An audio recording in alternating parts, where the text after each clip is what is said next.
All right. Okay, good morning, everyone. We'll go ahead and get started now. Welcome to the second to last episode of season 8. If you'd like to know more about Environmental Fridays, it is personal. You can use the URL here, this link, or you can use the QR code in the bottom right.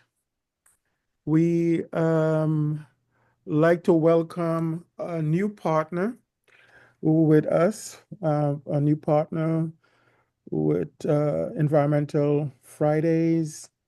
We are now partnering also with the Michigan Department of Environment, Great Lakes, and Energy.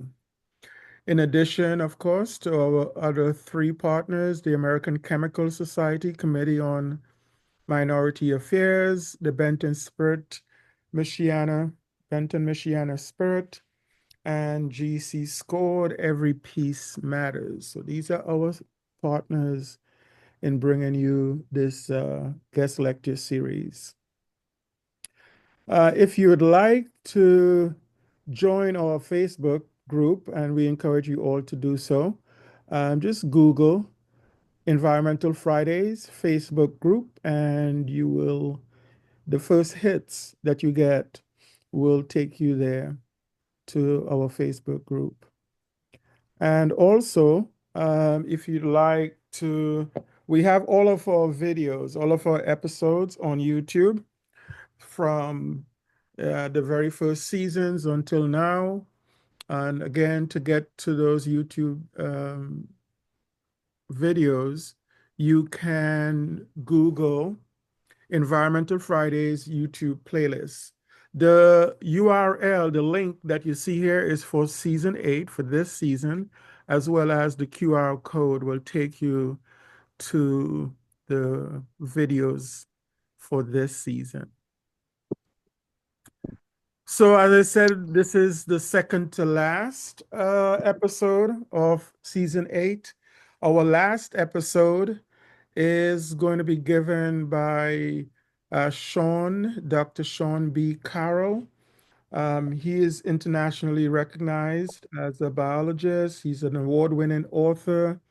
He is a film producer, winning Emmys and Peabodys. And he is currently a distinguished university professor and chair of biology at the University of Maryland.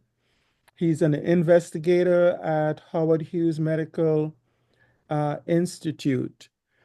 So he will close out our season 8 next week, Friday, at the same time. He's written 6 books for general audiences: The Serengeti Rules, Brave Genius, The Making of the Fittest, Endless Forms, Most Beautiful, A Series of Fortunate Events, and Remarkable Creatures. So um, I invite all of you, and we'll send out invitations and posters and stuff for our final episode for season 8. We're looking forward to that. For today's episode, my co-host is Dr. Sonia Nixon. It's under a week that we've actually met. She's friends of a friend. Um, and so it's an honor to have met you and to have you be co-host for this week's episode. So Dr. Nixon graduated from the University of Havana with a degree in medicine. Most of her career has focused and been dedicated to primary and preventive health care. She's worked with a number of different community-based health organizations, and relevant to what we are doing today, she's worked with the Grenada Diabetes Association. She is also an active member of the Grenada National Non-Communicable Chronic Disease Commission. And so, again, it's an honor to have you here with us today, Dr. Sonia Nixon. So, Well, at good. this point, I would turn it over to you to introduce our guest speaker for today. Well, good morning, and thank you for having us. This topic is really special to my heart because we know that lower and middle income countries and I guess environments stand at the greater risk of having chronic diseases occasioned by a lot of environmental factors. We see environmental degradation occurring more rapidly in those countries. Okay. Um, it's my pleasure to be here, and I really thank you for having me. And I hope this can grow into a wonderful friendship relationship, especially in the interest of those who are committed to protecting the environment and subsequent, and by extension, the well-being of the world's population. It's my pleasure to welcome Sarah Howard, who is a project manager for Healthy Environment and Endocrine Disruptor Strategies, HEEDS, which is a program of the nonprofit organization Environmental Health Sciences. Ms. Howard has focused her work on the role of environmental exposures in the development of diabetes and obesity. Her website, diabetesанdenvironment.org, summarizing the scientific research on this topic with a focus on environmental chemical exposures. She reveals that she and her son both have type 1 diabetes. So I can understand the passion that's included in this. She lives in upstate New York near Albany with her husband in a recently emptied nest. Um, Miss Howard, it's my pleasure to meet you and to welcome you. And I'm really anticipating your presentation. So if you're ready for us, good morning and welcome, and just go ahead. Thank you. Thank you so much for having me. Okay, do you see the slides? Yes. Yes. And it works. Okay. Um, Thank you. Yeah, it's really a pleasure to be here. I'm glad you're with the Grenada Diabetes Association too. I didn't realize that's awesome. Yeah, I also am glad that your motto is it is personal because that's where I was going to start. It's definitely personal for me. This is a picture of me 26 years ago when I was diagnosed with diabetes. And I was, as you can see, very pregnant at the time, feeling very much like a pumpkin. Well, The you're still on I, the first, yeah, you have to move your slides. I yeah, didn't, still on the first slide. it didn't, oh, so it didn't, why? There. Here we Oh, Okay. there you go. go. Yep, Ah. Okay. it is. Huh. I can do it on one screen, but not the other. Okay. What? Sorry. That's so. Anyway, so yes, I was pregnant when I got diagnosed with diabetes. And so at first they thought it was gestational diabetes. And I'll get into the types in the next slide. But gestational diabetes usually goes away when you give birth, and mine did not. So they thought I maybe was had pre-type 2 diabetes, and then they tested me for autoantibodies and decided I had type 1 diabetes. And so I've sort of had all three kinds of diabetes, if you think of it that way. Um, then 7 years later, my youngest son, who my second child, was having symptoms of diabetes. And so we checked his blood sugar one night with my meter, and it just said high, and so we went straight to the ER, and sure enough, he had type 1 diabetes, which is basically what you have when you're two, not quite two. When you're that young, you're gonna probably have type 1 diabetes. Um, so at that point, I became pretty interested, in diabetes. Um, I just want to back up a little bit with the types of diabetes. Let me switch both. I got two screens going here. Okay, so gestational diabetes, like I said, these are the main types of diabetes. Diabetes when you're pregnant. Type 1 is autoimmune disease, and often it used to be called juvenile diabetes, but now they realize that, adults do get type 1 diabetes, so they changed the name to type 1 instead of juvenile. And it requires you to take insulin the rest of your life. And, until there's a cure, you have to take insulin. Type 2 is more linked to insulin resistance and is much more common than type 1. And it's often adult onset, but even now we're seeing it in children as well. So, there's overlap and there's, you know, age is not necessarily the main difference. It's more mechanistic. And there are other types as well, but these are the most common. Anyway, so after my son got diagnosed, I really got interested in diabetes. And I found PubMed, which is a US government website that compiles all scientific evidence on medical issues. And so it has tons of studies, and you can just search it for whatever. So I started searching type 1 diabetes, and I'd heard that the incidence was going up, but I wasn't really sure. And sure enough, I mean, I found all these studies, and the type 1 incidence has gone up in so many, like pretty much all over the world. There's a list right here. There's probably more areas as well. Type 2 has also gone up in, most places. And like Sonia mentioned, it's,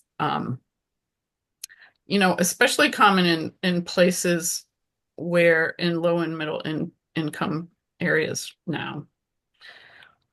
As far as type 1, I'll switch to type 2 in a bit. We can say, unlike many other diseases linked to, environment and chronic disease, it's not better diagnosis for type 1. Like if you don't get diagnosed correctly, you're going to die because you need insulin to stay alive. So they'll figure it out. So like with maybe autism, people are saying, oh, it's better diagnosis. I don't necessarily agree with that, but for type 1 diabetes, it's definitely not better diagnosis that explains the increasing incidence. There's a lot of environmental factors that seem to be involved in type 1 and type 2 diabetes. Actually, a lot of these apply for both. COVID is kind of interesting because people always suspected viruses were involved, but COVID appears to be linked to an increased risk of both type 1 and type 2. But, the studies are still occurring on that. The gut microbiota has been linked to both type 1, type 2, vitamin D deficiency as well. Overweight, obesity, people associate more with type 2, but I will say there's also an increase with risk with type 1 and gestational diabetes. And then I was mainly interested in environmental chemicals because my background had been in grad school. I was looking at in an environmental program, right? And so I'd heard about environmental chemical exposures. And so I was actually surprised that there wasn't much focus on that. But I started looking at PubMed to see what was around. And then I would also say a lot of these could be interrelated. Like environmental chemicals could affect your gut microbiota, allowing, wheat proteins into your body and then triggering some sort of, biological issue. And so I don't, and different things cause diabetes in different people. So it's not like it's necessarily even one thing that is causing the overall increase, but a lot of these could be related. Whoops. Here is a graph I saw that was kind of interesting, I thought. This is in the US. You can see the blue line is chemical production over time. Since the 1940s is really when chemical production really took off in this country and industrialized countries worldwide. Diabetes prevalence has really increased right along with it. I tried to make a similar graph for type 1, and there's not very good incidence data in the US, but this is what I could find. You can see there's still a similar trend. With obesity, in 2020, 2002, Bailey Hamilton proposed that, well, maybe obesity is linked to an increased chemical exposure. And so this is actually the graph for obesity, and you can see that the trend is not the same as type 2 diabetes. It's kind of a little delayed, which is kind of interesting, but it still does sort of mirror the general pattern. But, you can't just, correlation is not causation, right? As I'm sure you know. But if you look at the studies, I mean, I searched PubMed, there are literally thousands of studies. I started looking in 2006, and so I've been kind of collecting them since then and have found, there's this many studies on all these different chemicals related to diabetes or obesity or metabolic syndrome, which is sort of a combination of different risk factors, high blood sugar, Obesity obesity, high cholesterol, and or hypertension. hypertension, right? Low HDL cholesterol. Mhm. Anyway, so all the numbers here include all those sort of things. Fatty liver disease also is now one of the outcomes that they are studying. And so, I mean, it's just becoming, there's so much. And I don't think people realize the amount of research on chemicals and diabetes and obesity. People, think it's just diet or whatever. But I just, here, I forgot to switch the slide. Whoops, dang. I was switching the slide on one screen and not the other. Here are all the thousands of studies. Hmm. And I only found, very few before 2006. I mean, there's still hundreds or over 100, but I don't think people realize like 1,400 studies on air pollution and diabetes and obesity. There's a lot out there. So I'm actually surprised that more people aren't aware of that. All right, so these are some of the chemicals linked to diabetes in human, animal, different types of studies. These are probably the ones with strongest evidence, although there's more. I'll get to some more of that in the obesogens. Chemicals related to that would increase the risk of obesity include similar chemicals, not necessarily the same, but often the same, like bisphenol A. Bisphenol A is one example where it's been replaced by other bisphenols like bisphenol S, BPS, and it looks like the replacements might be at least as bad as the original. Original. BPS just has just the same or worse effects as BPA. I think air pollution is actually one of the most strongly linked to diabetes and obesity. Also, these are linked to, as I mentioned, metabolic syndrome, fatty liver, cardiovascular disease. There's a lot of related health problems with diabetes. Also, diabetes complications. You get kidney disease, you get neuropathy, you get, those kind of, they're finding more studies now are being done on people with diabetes complications and finding those linked to normal chemical exposures too.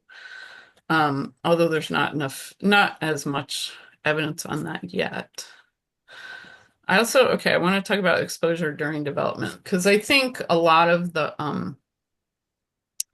studies on environmental chemicals and diabetes and obesity are done with developmental exposures. And so this, for example, is a mouse study where the mice were exposed to low doses of an estrogenic drug called DES right at birth. And then the mice had higher blood glucose levels. And you can see in the picture how much more weight they gained.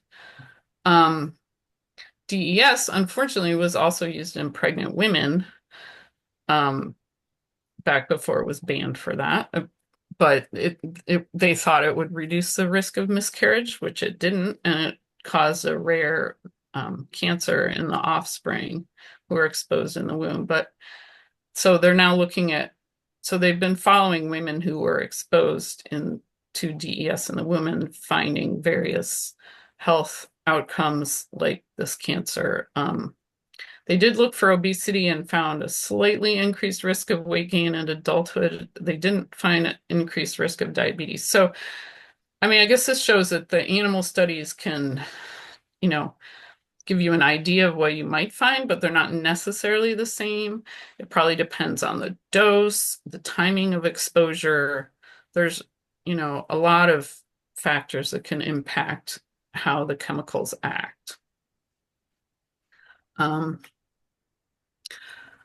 So the types of studies that, you may know all this, but there's different types of studies that they use to study environmental chemicals. And it's a little difficult because it's not like drugs where you can do a randomized controlled trial and expose, pregnant women to something and see what happens to the offspring. Like that's not exactly ethical, right? So unfortunately, we do that in real life. Like a lot of these chemicals are not regulated. They don't need to be shown to be safe before they're used. And we're all exposed to them. And so um it's like we're doing widespread human experiments that without anyone's permission. Um, some of the human studies, cross-sectionals, they measure one point in time. Like if your levels of BPA in your blood or in your urine are higher than other people, then do you have an increased risk of diabetes? But those can't show causation. Like you don't know if the diabetes caused the higher BPA levels or vice versa. So they do longitudinal studies which follow people over time and get a better idea of that. They do animal studies that can show causation, cell studies, and then these new approaches, they're trying to screen, there's thousands of chemicals out there, and they're trying to screen them to see if they affect pathways linked to diabetes or obesity. And so they're using AI now and they're doing all these other things. But, we really still need animal studies to show how the chemicals. The body, I want to talk about some other human studies for a minute, because I think these do illustrate what you can do with human studies. So for example, there was just a study just published recently that looked at responders to the 2010 Deepwater Horizon oil spill, and they found they did have a higher risk of obesity, especially if they were exposed to both the oil and the oil dispersants, after this was 2010, so years later. So it's kind of interesting that the risk was especially great if it was both the oil and the dispersants, because I think at the time we didn't know if the dispersants were harmful or not, and people were worried about it, but no one really knew. Agent Orange, which was used in Vietnam War, Korean War, even back in 2001, this is one of the earlier chemicals linked to diabetes. The VA has recognized type 2 as linked with exposure in vets. So not type 1, although I've met people with type 1 from that they think they got from Agent Orange, but they did recognize type 2. And then other studies of dioxin workers in various countries have found a higher risk of diabetes. But these are all people exposed to higher exposure levels, right, than your average person in the world. So I think natural experiments are an interesting way to get at the question of whether there's a causation in humans. And so like there's a few natural experiments that I want to mention, like people living in areas with high ozone who traveled to areas of low ozone, that's air pollution, had better markers of metabolism related markers. It's like I can't remember exactly what they studied, but they had better metabolism while they were traveling in the low areas, and then it went back to when they returned. People who traveled to areas with higher BPA use and exposure had higher triglycerides while they were traveling, which is also interesting. Those were from like the US to China, I believe, either one direction or the other.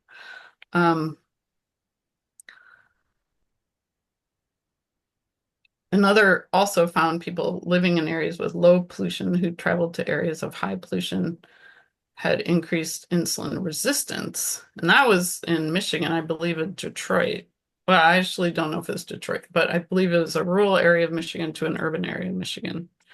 And then children who moved, whoops, two areas of higher air pollution had increased BMI, body mass index, although moving to lower air pollution levels did not result in changes. So that one's a little less strong. There's also some intervention trials, which I said it's basically unethical to give people chemicals and see what happens, but people have done it anyway because you could give a chemical level at a dose that's supposedly safe and see if that makes a difference. And they did that with BPA to, I believe, college students, and they measured, changes related to diabetes and obesity in those people who were given the supposedly safe dose. Another study found that children whose mothers used air filters during pregnancy to clean their indoor air grew up during childhood had a lower body mass index and a reduced risk of overweight obesity. And then a bunch of studies have found that eating organic food is linked to a lower risk of diabetes, obesity in either adults or children. Those are a little hard. You're definitely, they also have lower pesticide exposure, but also they're eating healthier food in general and more vegetables and so on. So you're not necessarily sure if it's the pesticides or the healthy food. And then I want to talk about microplastics real quick because this is a new area of research that people are really interested in. Like now we know there's these plastics all over and they just break down into microplastics and what are the health effects? And there's only been a couple human studies at all on any health effect. So barely anything related to diabetes, obesity. There are, however, a lot of animal studies, and well, there weren't before 2018. There probably weren't any, but now they're coming, and so it'll be interesting to see if microplastics are linked to diabetes, obesity. So far, the animal studies are showing that they very well could be because you feed microplastics to animals, they get higher blood glucose, higher body weight, insulin resistance, fatty liver, changes the gut microbiota, on and on, like all these effects linked to diabetes and obesity. And then we don't really know if it's the chemicals in the plastics or a combination of the plastics and the chemicals that are causing the problem. So microplastics is like a new area that will be interesting to watch. Then I want to mention that laws can reduce exposures and improve health. Like, for example, in China, they implemented some clean air laws and saw some changes in people. In the meantime, however, I mean, I'm always a proponent of regulation, but also in the meantime, we don't necessarily have time to wait, and we have administrations like the current US administration that are not going to be banning chemicals anytime soon. So, like nutrients, there's a lot of studies now on nutrients, and they can counteract the effects of chemicals. Healthy diets. Like there are things you can do. The Environmental Working Group has, lists and lists of products and what's in them and how to avoid them and, finding healthier things. So I'm not going to go into all that now, but there are resources certainly for how to reduce exposures. Anyway, my website I started in 2010 and I just realized I was like, wow, that's already 15 years. And there is stuff there's a lot of old stuff on there because it was so long ago. And I haven't, I keep adding to it without taking anything off. So it's too long and I have to revise it. But it does summarize like all these studies over like 9,000 studies, which is absolutely crazy because I just kind of do a little every day. And ugh. Anyway, if you want to know like what longitudinal studies on air pollution and diabetes exist, in China, then you can find it there. But it's more of a resource to keep me organized than anything else. Anyway, thank you. Whoops. There's my email address if anyone wants to email me. And let me stop sharing if I can figure that out. Well, why Um, stop sharing? Sonia, you want to? yeah, you have really provoked a lot of thought, and there's a couple of elementary things that I think we can also include in our discourse. Oh, there. I think you've looked at the harshest and the determinants in among the environmental determinants, looking at the toxins in our food and our environment, the fact that we don't have that our environmental health laws, and I'm going to speak like I were living in the US, that those laws are not as stringent. We are going to cancel Paris, aren't we? Haven't we already canceled the Paris Accord in relation to maintaining the environment and all the challenges? But again, I want us to take a little broader view of this because your passion is unsurpassed. Growing up, I think what you had was late onset juvenile diabetes, and Yeah. it happened, Yeah. right? And that's one of the things you're probably going to have to put in the classification of diabetes, right? And Right. There is, yeah, it's late right, that's LADA, one of the right? things we're probably going to have to include when we start classifying diabetes. Yeah. Um, No, I was summarizing. Yeah, that's all right. Um, and Late on, the, yeah. the challenges we have today, because what we're seeing, which is due to other aspects of our among the environmental determinants, is the earlier onset of type 2 diabetes. So we see adolescents who have real type 2, and what I call granny diabetes, right? No, you have to make people understand this is the kind of diabetes that your grandmother would experience when she's 40, 50 years old. Mhm. We're now seeing teenagers. And I think we need to look at other environments as the basic health and nutrition environment that our children are faced. We need to look at environmental changes and how they can secondarily cause our children and our families to have diabetes. For example, food safety. Mhm. If you're going to have more and more and more severe natural disasters, food safety is going to become a challenge. It has already become. I was talking, we had one of our islands, I'm in Grenada, one of our islands was devastated, 99% devastated by a hurricane last year, never had a hurricane before. And of course, they will get food. Of course, we'll package sugar and rice and flour and cookies for the kids and sodas and things that make fast food that really should be a stopgap. And this is a community that has basically been, mostly agrarian. They plant their ground provisions, they do the chicken, they import food, meat and stuff, right? So for the most part, the nutritional input was okay until this, but it's been almost a year, and still, the mango trees aren't going to grow back and flower in a year and provide, and the other fruit trees and stuff, things that they're accustomed to. We need to consider that when we're building um, public health mitigators, right? For disaster. How do we ensure that environmental degradation does not interfere with people's nutritional input? Mhm. Already we have bad habits. You know how our kids eat. You know how our kids eat. I know a young man he says he's vegetarian. He does not eat vegetables. He eats, I'm kidding. He's he is Yes, he's absolutely. almost 300 pounds, has hypertension, don't know about the diabetes, but he eat. What does he eat? He eats um boxed cereal, There's no meat in that, okay? He eats a gallon of juice. And you know how much Right. sugar is added, even if it were just orange juice. And often it's not orange juice, it's some sugar sweetened beverage, right? He may not drink Coca, but he may drink a Fanta, or he may drink ginger ale, and the whole nutritional component. That's an environmental challenge to our health.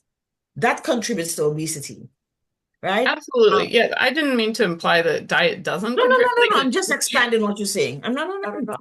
I'm just expanding. I'm not taking you out. And remember, I was talking about the whole issue of lower and middle income. I'm going to say communities because you do have that as well in the U.S., Yeah, right? it's true. And we see and as economy, if our economies or global economies continue to constrict or contract, we're going to have one more challenges apart Hmm. from access to food. If we're going to have greater urbanization, less space for people to live, less possibility to go out and exercise, to get fresh vegetables. We've sent home a lot of the people who harvest America's fresh food. Where you guys going to get it from? Where does it come from? So those are among the environmental challenges that we have. Okay, if you live in a poor community if there's an increase in or there's an existence or an increase in violent behaviors, do you go out and walk in the morning?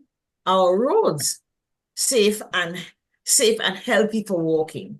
Hmm. Yeah. And does a disabled population have the same access? So, um, All of it's related, you know. yes.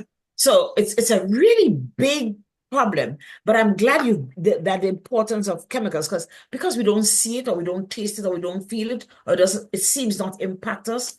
We don't understand how chemicals that we inhale, that we ingest affect us on a very minuscule biological level. How our cells endothelial walls of the cells are affected. How stress affects us, right? Yes. Stress Right? is also linked to Right. diabetes How and stress affects how stress affects us.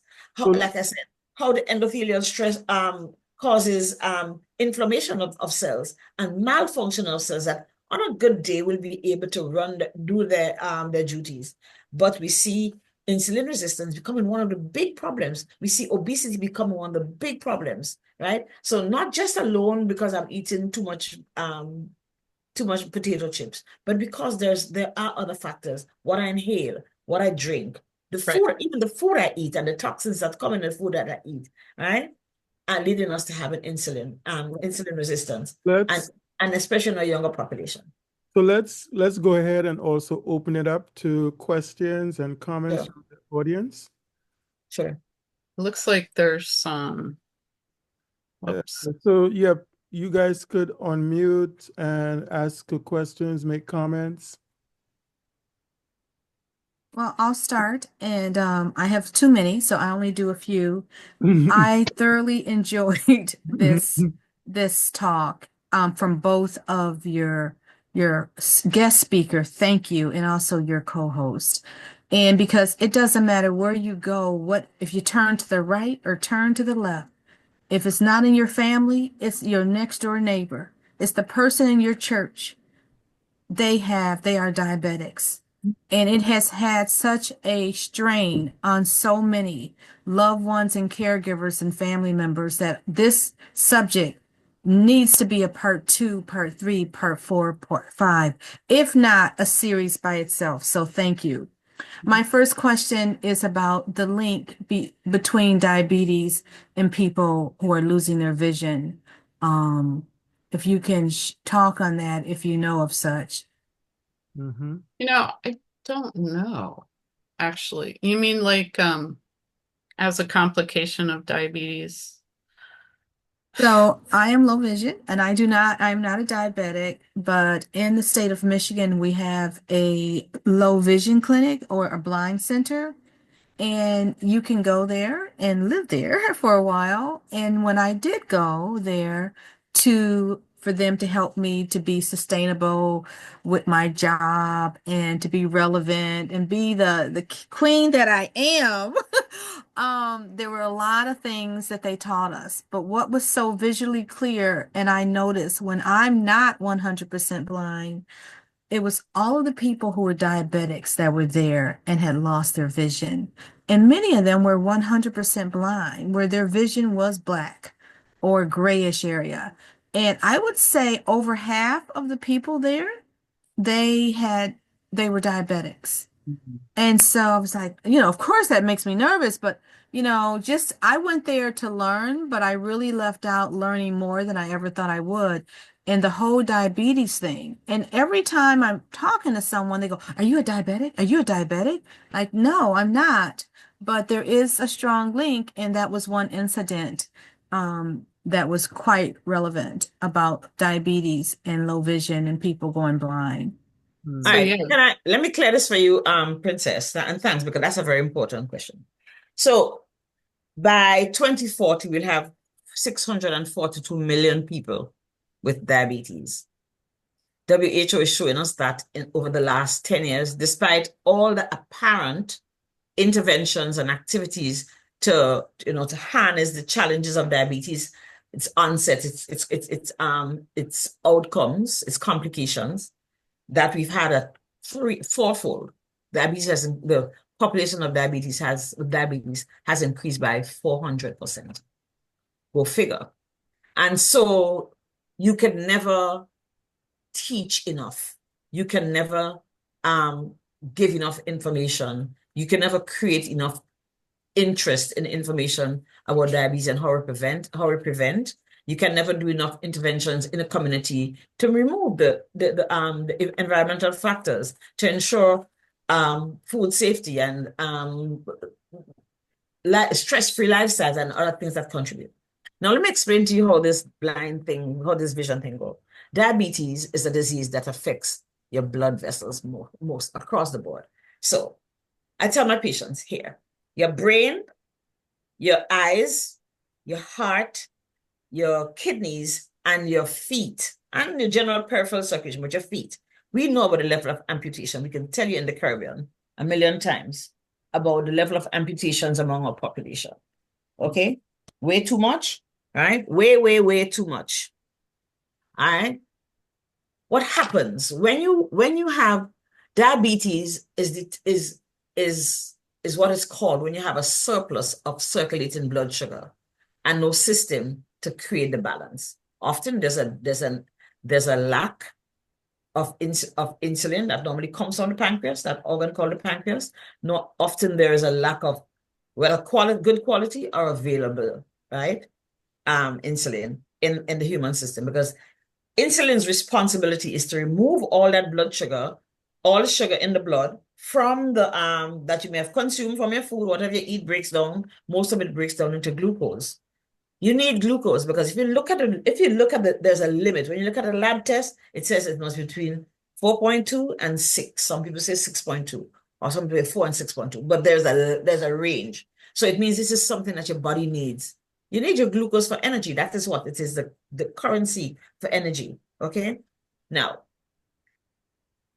when you consume a meal, your body is told by your brain, hey, Princess she just went to Starbucks and bought a coffee and whatever, a Danish, and it's going to make your sugar go up. And your sugar goes up high as far as it, that breaks down. Immediately, your body says to your pancreas, hey, that girl just had that. Give me some insulin. And the insulin is released from the pancreas into the bloodstream. And what insulin does is take the the sugar and stores the excess, because you need to still keep that balance, okay? It stores the excess in your well, in our bottoms, we know that, in our belly, and of course in the liver as fat, okay, for the most part. So 2 hours after you've had a meal, your sugar should go back to normal. It should go back to that range. In the case of people with diabetes, that does not happen. And that sugar stays and it circulates. Just so you check your sugar, oh, it's still high. That sugar stays and eventually coats the red blood cells. No, your red blood cells deliver oxygen and food to your organs.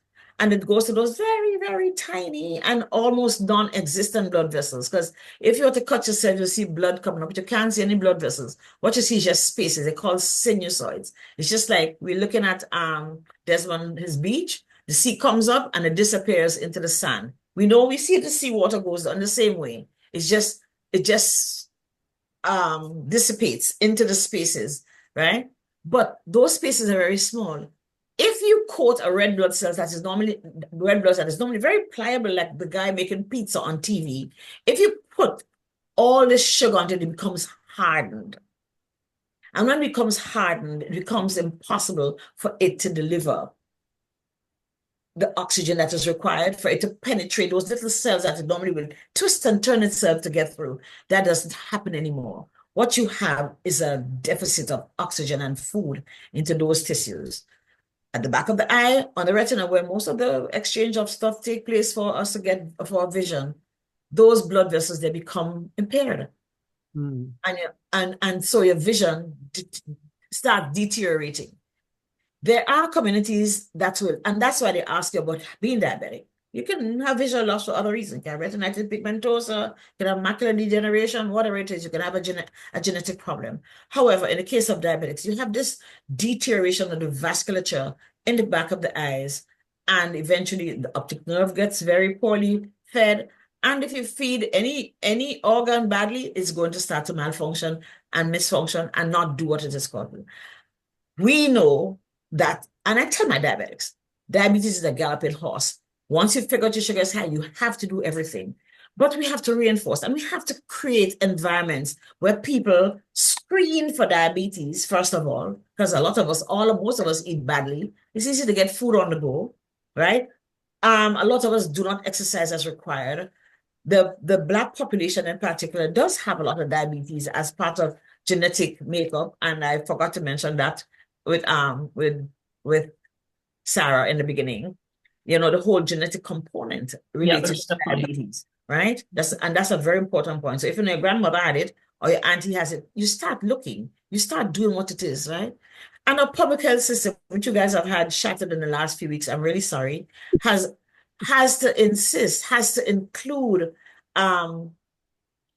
behaviors, practices that allow us to avoid chronic diseases like diabetes. Because in the same way diabetes makes you blind, the same way it makes you have strokes, because those blood vessels die or they aren't able to give enough oxygenation to those parts of your brain that keep dying. And so eventually you either die from a stroke or you have that dementia, you have vascular dementia because you have parts of your brain that you can't get enough energy and nutrition into that. Or you have a heart attack because the small vessels start dying out and the heart muscle dies. Or your kidneys, which is the biggest part because kidney disease is so expensive to maintain.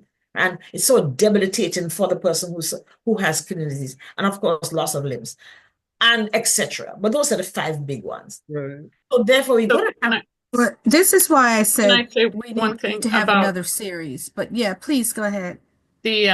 the retinopathy is really common in diabetes. That's one of the complications you just mentioned with the vision due to diabetic retinopathy. And I just looked, there are a number of chemicals linked to an increased risk of retinopathy in people, including some heavy metals, bisphenol A, phthalates, so like people don't realize that either, but there's a lot of complications linked, diabetes complications that are also worsened by exposure to these chemicals. Yeah. So the diabetes alone is dangerous, but so is, the chemical exposure can also increase risk of retinopathy, which can affect your vision and many other things, especially cardiovascular disease.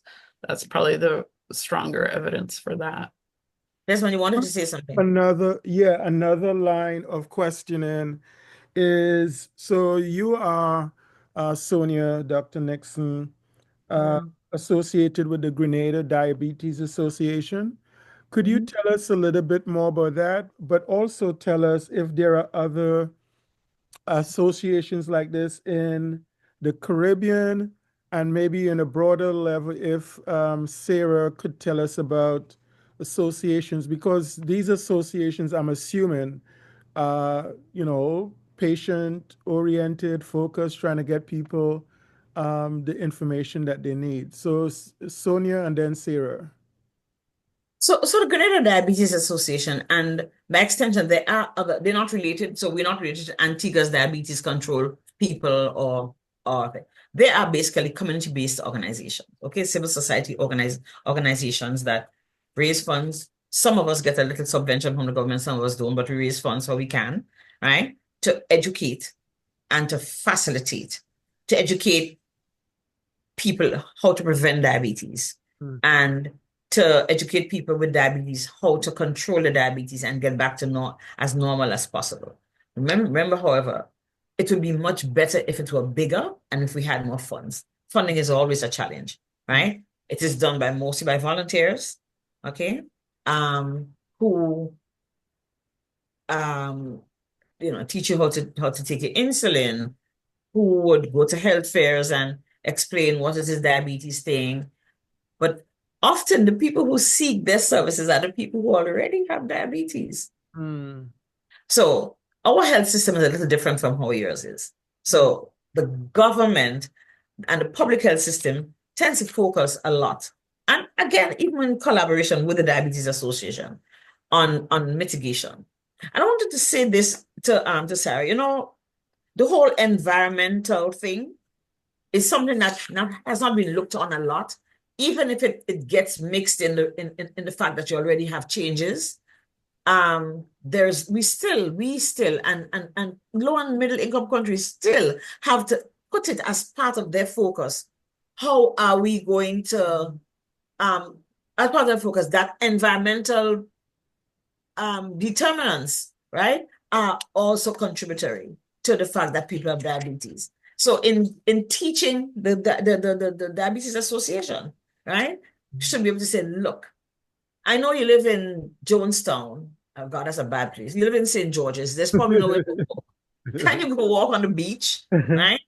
Do you understand? There's no way to walk. I know that they have been burning, and the Diabetes Association should probably say, hey, this can't happen because we should not have things burning for so long, because all these toxins can contribute to XYZ. Okay, so that is how the Diabetes Association basically works, kind of independent, and in the Caribbean generally, that's how those associations, they are community-based organizations that try to ameliorate the challenges that people may have, and where possible, to prevent the appearance of diabetes in our population. So Sarah, what about here in the US? Yeah, I mean, there's a lot of organizations. There's the American Diabetes Association, which is probably the biggest. There's a European similar, there's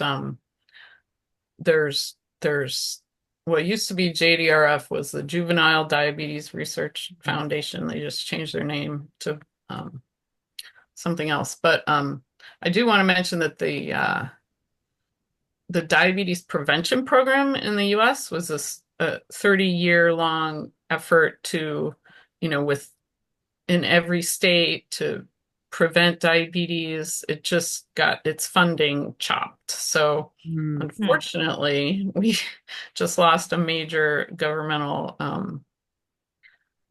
3 decades of research has just been ended. So, and efforts to prevention, which is, like you said, all the educational stuff is really important. These associations based on like ethnicity, like African American, are you aware of? There are patient groups. There are a lot of patient groups that, yes. There's Diabetes Sisters, and there's various nonprofits that are diabetes related. And so, yeah, because I believe the African American population is one of the highest in terms of suffering from diabetes. Yes. Yeah. Yes. And way more highly exposed to environmental chemicals in general. Right. Exactly. Yeah. Exactly. Yeah. So there's definitely an environmental justice. And less exposed to access to primary care. Yeah, and Yeah. that education and all the too. rest of it. That So too. you have to remember that's one of the things, it might be a social determinant, the whole issue of education, More right? And stress. more Yeah. stress, right? Yeah. But the whole issue of education is very important. I'm talking about education level, Mm-hmm. okay? People who have less education are less health seeking, Mm-hmm. okay? Yeah. The health seeking behaviors are more are more mitigated. So, And so they would end up, they will turn up when they're ill, mm-hmm. and they'll quickly again mistrust of the healthcare system. They will quickly interact with their communities. What do you do? Drink what bush? Drink the other bush. Do this, do that, and often they're things that are not necessarily good for them, right? And by the time they come, they're very ill in end-stage renal disease and all the rest of it. So there are a lot of challenges to do with ethnicity and social stratification. Yeah. So I see a question by Hema. Do you want to unmute and ask your question? Desmond, hi everybody. Very interesting discussion. I wanted to know if there was some way, if that we can reverse the condition of diabetes as a metabolic disease. Is it a condition that once it's onset in the body that it can be reversed naturally by changing the environment, changing a diet without the use of drugs? Yeah, type 2, not type 1.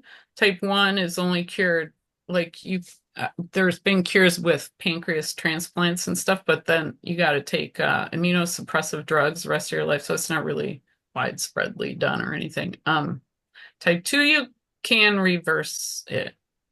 Not everybody, like if it's gone on too long or whatever, but yes, better diet. Someone asked, was that you who asked about natural ways of, I mean, diet makes a huge difference. I can tell you that just from, I can eat a bite and see what it does to my blood sugars. Hmm. Um, so diet makes a big difference. How many carbs you eat, your nutrition levels. If you eat well and if you exercise and you reduce stress and it definitely helps, manage diabetes. Plus, it would help prevent it or even reduce your risk of complications. Like there is a lot you can do personally. And as a society we could do, like Sonia has mentioned, making places more walkable or, less pollution, that kind of stuff. To help people either manage it or prevent it or even try to reverse it. Yeah. Certainly not everybody can reverse it, but anyway, Sonia, you want to elaborate on it? Probably have better insight into that than me. So the political question that keeps coming up, can we cure diabetes? I don't know. I don't know. I'm going to say that I don't know.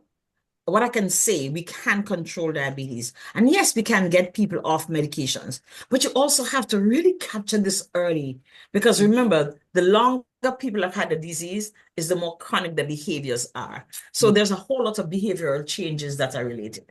And there are easy ways you can get Ozempic and you lose weight and you look very sexy like a movie star and you think that's it.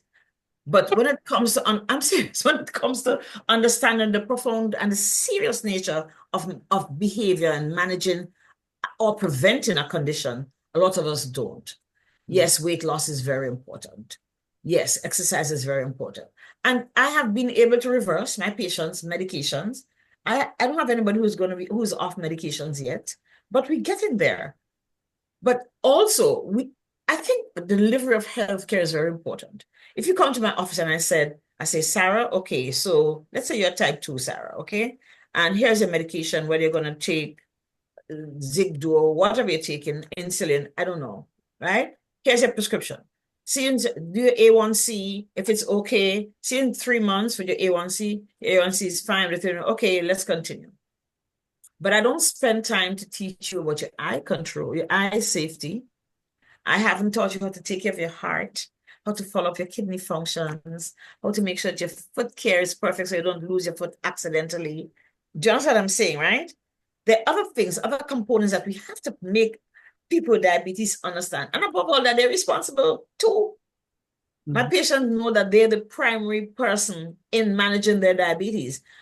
All the rest of us, me, the cardiologist, the dentist, the eye doctor, everybody, who they will see are partners, but they have to keep on track of their health. Yes, let's try a medication. Let's try and get it down. Let's try and decrease it as far as possible. But you're gonna have to do that because I'm not in your house when you're gonna eat a bowl of whatever. When you go to eat food and you have half of the family size pizza. So, is Kendra still on? Kendra had a question. If she is on, she could. Yeah, I think I see her here. Yeah, Kendra? can you hear me? Yes. Yes. Mhm. Yeah, it's just a quick question. I was just wondering if you looked at type 3 diabetes in your research, if you noted any trends with environmental chemicals and regulations and type 3. That's it. Like brain effects. Yeah, like I think Or- now some clinical environments are recognizing insulin resistance and association of that with maybe causing Alzheimer's. So they have, I'm not an expert, just kind of Yeah.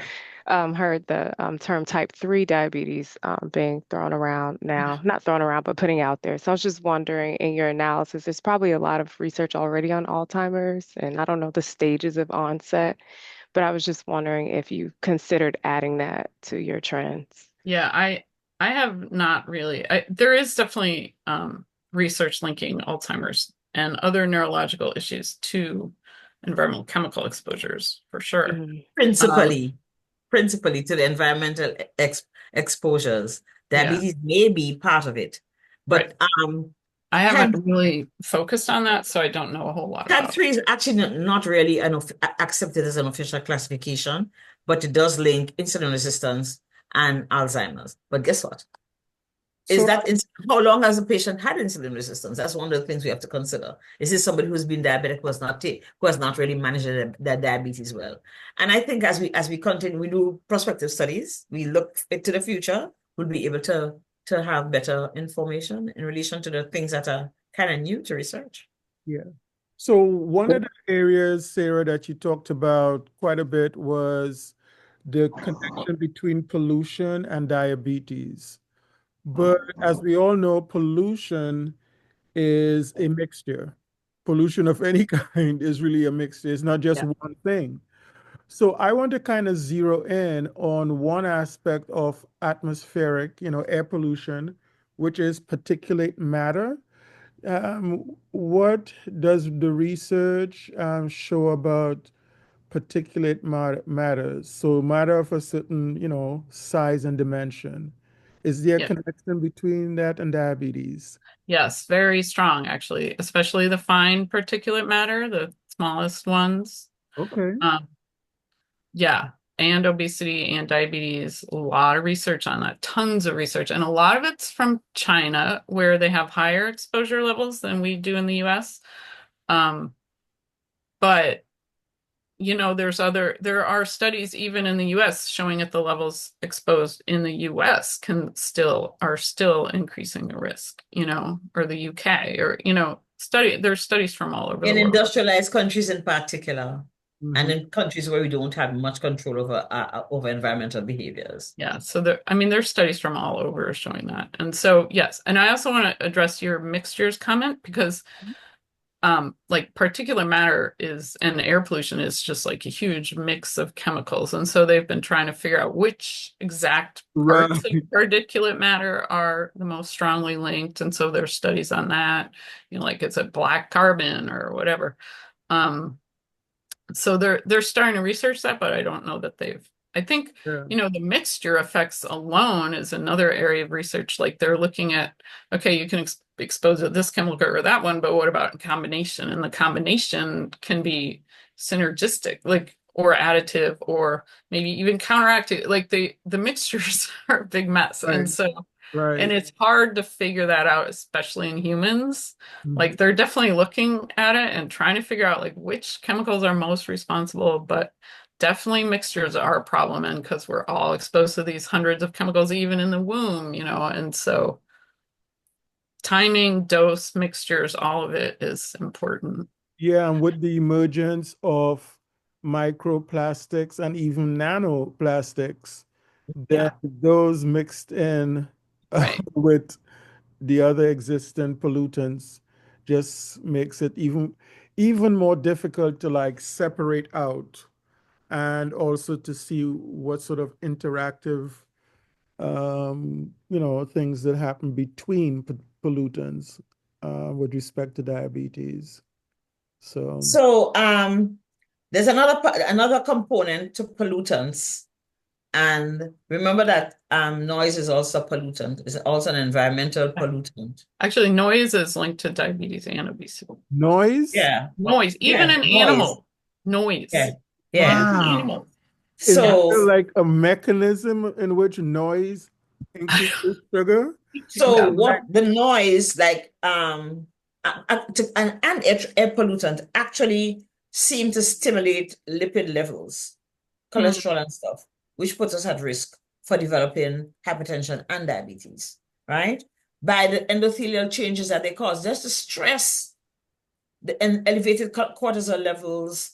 Other things that where you have air pollutant, right? Let's say you live in a city, you're not going out and walk. Why are you going to go out and walk when it's all you think when it's all you can hardly breathe, there is more Mm, particulate matter in the air than oxygen, right? mm, Um, so we can talk about the chemicals, but I think we have to look at the broader environment, right? mhm, yeah, The broader absolutely. environmental factors. Um, And we talk about access to health services, safety, violence, what amenities are available. Are there medications? That's a thing. That's an environmental factor. yeah. Um, how urban sprawl, how the conditions of the areas are going to affect us. Is there public transportation available or not? Do we have green spaces to walk or not? Those are factors. Yeah, Those are green environmental factors spaces. that Mhm, are going to Green determine spaces are linked to lower risk of lower diabetes risk, and right? obesity. And green spaces will have better air Hmm. quality, right? Someone So, with their hands raised as well. Alison, Allison. yes, Alison Clouden, I saw you put up your hand. Yes, I did raise my hand in agreement with what Dr. Nixon had said. Good morning, everyone, and I'm happy Morning, to have Alison. joined. This is a day for me. I have a lot to do, but just let me join on. In addition to the health education and mention particularly about the womb, as the person just mentioned about the womb, you can be polluted in the womb and so. But I'm looking at also gestational diabetes as it relates to education. And when someone is diagnosed with diabetes during pregnancy, the follow-up, what happens when the child is born, I don't think much consideration is being given to that, and this is important. So that can also be leading our statistics as it relates to diabetes in the wrong hall, because nothing is told to the mother as to what to expect, what she should be doing and avoiding, and so. So I think education is very important. Thank you. I submit to that. Are Yeah, you Thank you, are you Alison. in the medical field too, Allison? Yes, well, I am a public health, environmental health of not environmental, community health nurse, public health nurse trained. So I'm In retired, but Grenada? Where are you? In yeah, Grenada. Also, Grenada. you guys know each other. We Yeah, do. we work together on a couple of committees, believe it or not, and we work Okay. together in the health sector. So thank you for joining, Alison. so Thank as you a for your input. patient, can I thank you all for screening people because that's how I was caught. Like I would have absolutely no idea that I had diabetes. And it was when I was pregnant, I was screened for gestational diabetes like everybody else, and they caught it. And they're like, why aren't you in a coma? Your blood sugar's so high. You should be in a Wow. coma, is what the nurse said. I Yeah. was like, what? And and then And I was screened afterwards, like you said, and that's how they figured out that I still had diabetes.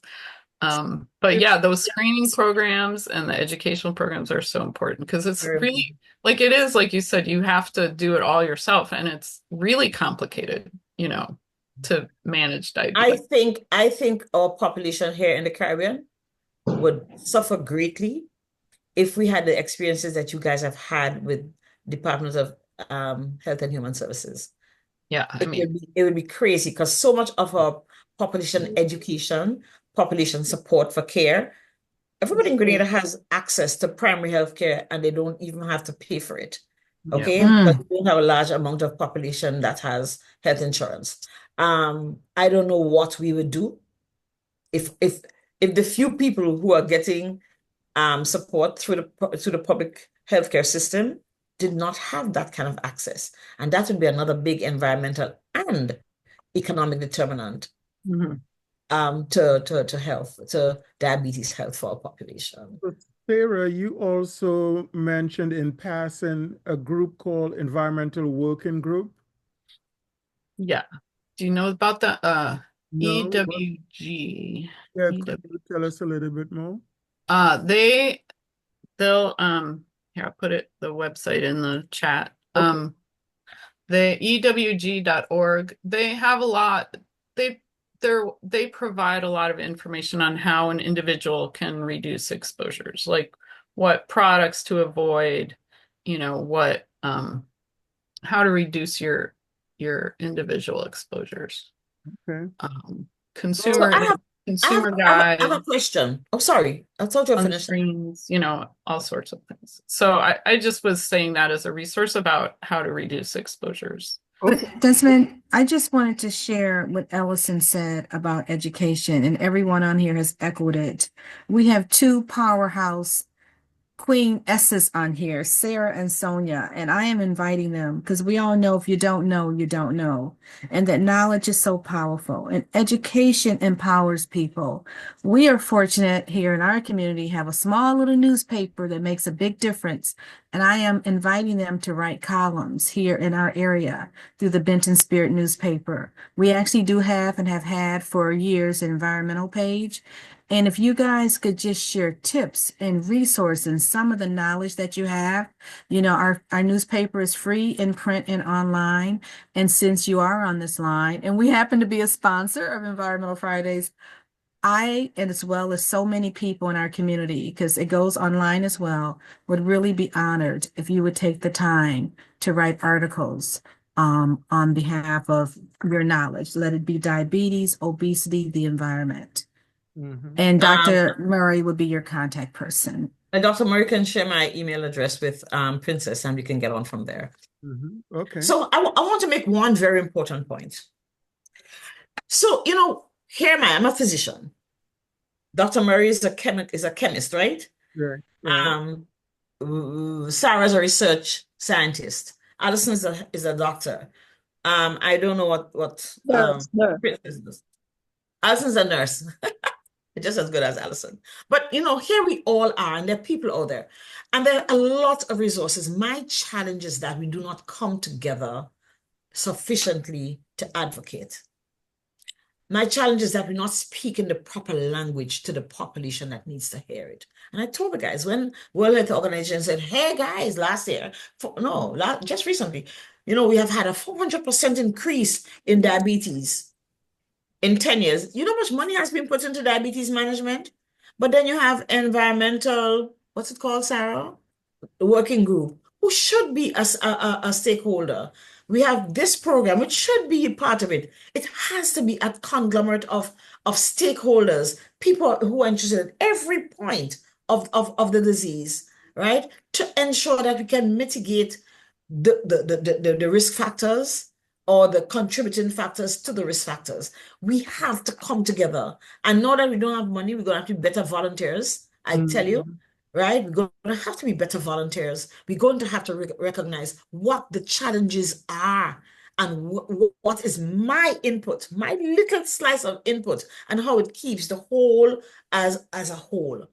We are going to have to share our knowledge and our influence and our whatever we have, that gift we have that we know that we're specialists in that area.